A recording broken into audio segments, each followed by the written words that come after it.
हाय, नवीन ब्लॉगमध्ये तुमचं स्वागत आहे. आता आम्ही चाललो सर्व फिरायला. कोकण ट्रिप आहे आमची. आणि आता रात्रीचे 11 वाजलेत. आम्ही देवळात आलो आणि सकाळपर्यंत आम्ही गणपतीपुळ्याला पोहोचू. म्हणजे पहिलं दर्शन आमचं गणपतीपुळे आहे. तर दीप्ती पण अगरबत्ती लावते आणि नंतर मी तुम्हाला दाखवेन की ब्लॉगमध्ये की कोण कोण आहे ट्रिपला सोबत. आम्ही सर्व कझन्स आहेत, म्हणजे आम्ही एक 14 जण आहोत म्हणजे ट्रिपमध्ये. आणि 17 सीटरची गाडी आहे. मी दाखवेन की आम्ही काय काय मजा करणार आहोत ते. ब्लॉगमध्ये कंटिन्यू राहा. आणि आता राजा नारळ फोडतोय आणि आता आम्ही गाडीत बसा आहे. राहुल, ही आहे कोमल आणि ही आहे निक्की, हे आहे वैष्णवी आणि हा आहे राज.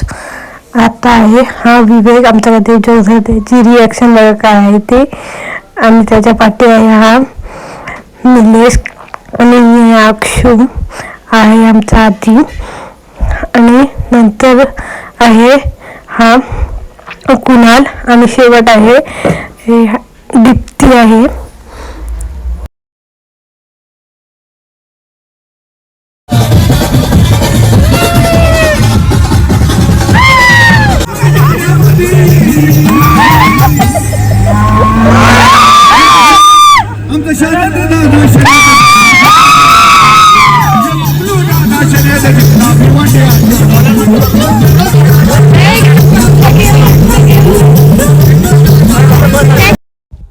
हाय, आम्ही आता गणपतीपुळ्याला पोचलो. 9 वाजले. आता आम्ही दर्शन करायला आतमध्ये जातो. आणि आता आतमध्ये कॅमेरा अलाउड नाही, त्यामुळे मी जेवढं दाखवता येईल तेवढं मी दाखवेन. आणि मी आता इथे आलो आहे. आता मंदिर आहे हे मेन. विवेकनी किती 4 कुणाल 5 कुणाल इकडे या. कोमल तू निलेशला घे ना. वडापाव खाल्ला. 7 वडापाव सांग ना इकडे. तू दाखव. राहुल तुने मोय मोय 7 वडापाव. हा 8वा. आम्ही बाबा एक खाल्लाय बघ.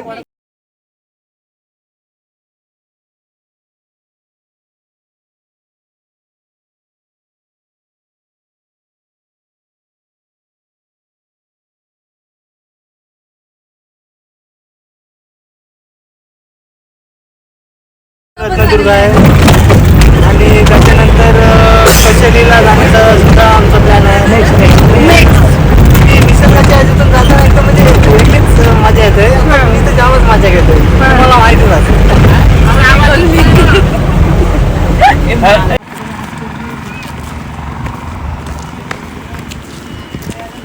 आता आम्ही मत्स्यालयामध्ये आलो आहे. तुम्हाला दाखवून मी काय काय तिथे मच्छी ते.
आता आम्ही बोटीत बसणार आहे. आता आम्ही विजयदुर्ग किल्ल्यामध्ये चाललोय.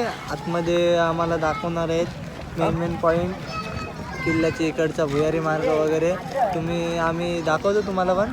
चला तर आम्ही कंटिन्यू पुढे हा बहामनी सल्तनतीच्या हाती गेला आणि त्यानंतर आदिलशहाकडे. आदिलशहाकडून 1653 मध्ये शिवरायांनी जिंकून घेतला त्यावेळेला विजय संवत्सर चालू होतं, म्हणून त्यांनी या किल्ल्याचं नाव विजयदुर्ग असं केलं. किल्ला जिंकून घेतल्यानंतर शिवरायांनी या किल्ल्याच्या बाबतीत काही कामं केली. त्यातलं पहिलं काम काय केलं असेल तर ते या किल्ल्याचं क्षेत्रफळ वाढवलं. 5 एकरावरून 17.5 एकरामध्ये केलं. एक्झॅक्टली सांगायचं तर 17 एकर 19 गुंठे. आणि हे करत असताना त्यांनी या किल्ल्याला 3 तटांची तटबंदी बांधली, ज्याला ऐतिहासिक परिभाषेमध्ये चिलखती तटबंदी असं म्हटलं जातं. हा एकमेव जलदुर्ग असा आहे की ज्याला 3 तटांची चिलखती तटबंदी आहे. अन्य कुठल्याही जलदुर्गाला नाही. या चिलखती तटबंदीमध्ये 27 बुरुज बांधले. त्यापैकी हा पहिला बुरुज, ज्याचं नाव आहे खूप लढा 12 तोफा बुरुज किंवा खूप लढा दर्या बुरुज. गोमुखी आहे. गोमुखी म्हणजे असं की गाईचं तोंड ज्या वेळेला आपण समोरून बघतो त्याच वेळेला ते पूर्ण दिसतं, अन्यथा पूर्ण दिसत नाही. तसाच हा दरवाजा जेव्हा समोर जाल तेव्हाच तो पूर्ण दिसेल, अन्यथा दिसणार नाही. या दुसऱ्या बुरुजाच्या खाली कोपऱ्यात बघा, तिकडे कोपऱ्यात तो एक भुयारी मार्ग आहे. याचा वापर रसद आतमध्ये नेणं, रसद म्हणजे धान्य, दारूगोळा अशा प्रकारच्या गोष्टी आत नेणं आणि प्रसंगी किल्ल्यातून बाहेर पडण्यासाठी त्याचा वापर व्हायचा. तटावर पडलेले हे जे व्हाईट पॅचेस आहेत, हे व्हाईट पॅचेस आहेत. 2 दिवस तोफांचा मारा सहन करूनही याचा एकही चिरा, एकही दगड कोसळला नाही, म्हणून त्याने याचा उल्लेख रॉक ऑफ जिब्राल्टर असा केला. का केला तर जिब्राल्टर नावाने इंग्लंडमध्ये एक खाडी आहे. या खाडीत एक टेकडी आहे, ज्या टेकडीवर आस्था गायक पाण्याचे अनंत आघात झालेले आहेत, पण तिचा मातीचा 1 इंच देखील अद्यापपर्यंत हल्ला नाही. 2 दिवस तोफांचा मारा सहन केला, पण एकही चिरा कोसळला नाही, म्हणून त्याने याला नाव ठेवलं रॉक ऑफ जिब्राल्टर. तिच्या खाली भिंत आहे ना, या भिंतीच्या आतल्या साईडला त्या काळामध्ये मराठा आरमाराचे सुट्टी गणपत 12 महिने नांगरावर असायचे. 12 महिने. उजव्या साईडला दिसतोय तो आहे माडबनचा बीच. माडबन रत्नागिरी जिल्हा हा सिंधुदुर्ग, ही खाडी दोन्ही जिल्ह्यांना डिवाइड करते. समोरच्या डोंगरावर आहे जैतापूरचा अणु ऊर्जा प्रकल्प, ज्याच्यावर सध्या स्टे आहे. त्याच डोंगरावर अशीच एक तटबंदी तुम्हाला बघायला मिळेल. वरच्या लाईनीत बघा, वरच्या भागामध्ये एक काळी पट्टी दिसेल फक्त.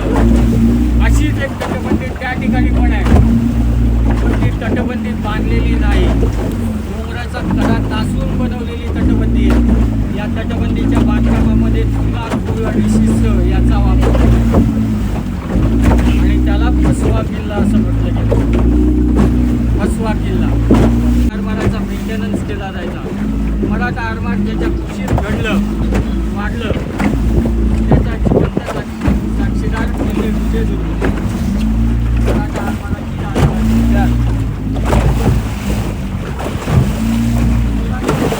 किल्ला शेवटपर्यंत आखीत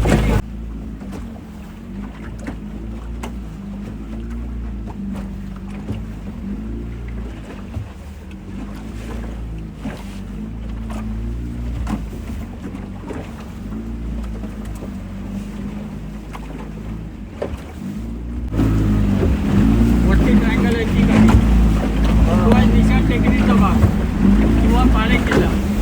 पण सद्यस्थितीत तिथे काही नाही, फक्त जंगल आहे. त्याच्या बरोबर उजव्या साईडला आतल्या तटाचा जो बुरुज आहे, आतल्या तटाचा बुरुज, त्या भुयाराच्या भिंतीला लागून खाली जमिनीत ते भुयार आहे. ते भुयार खूप मोठं आहे. वरून ते भुयार बघायला मिळतं, पण आत जाता येत नाही. त्या एकाच भुयारामध्ये 7 वाटा फुटलेल्या आहेत आणि त्या 7 वाटांपैकी एक वाट संपूर्ण पाण्यात घालून समोर जी सुरूची झाडं आहेत ना, त्या सुरूच्या झाडांच्या पाठीमागे सुभेदार धुळप यांचा वाडा आहे, त्यांच्या वाड्यात उघडते. संपूर्ण पाण्यात खालून. आणि ती वाट एवढी उंच होती की एक माणूस घोड्यावर बसून जाऊ शकत होता.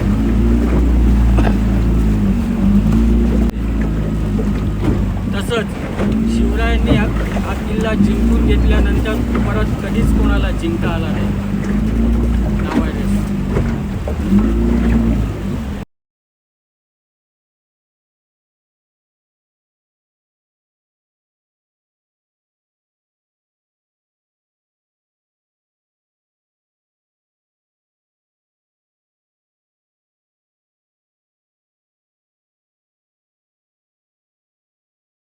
दुर्ग किल्ल्याचा मुख्य प्रवेशद्वार आहे.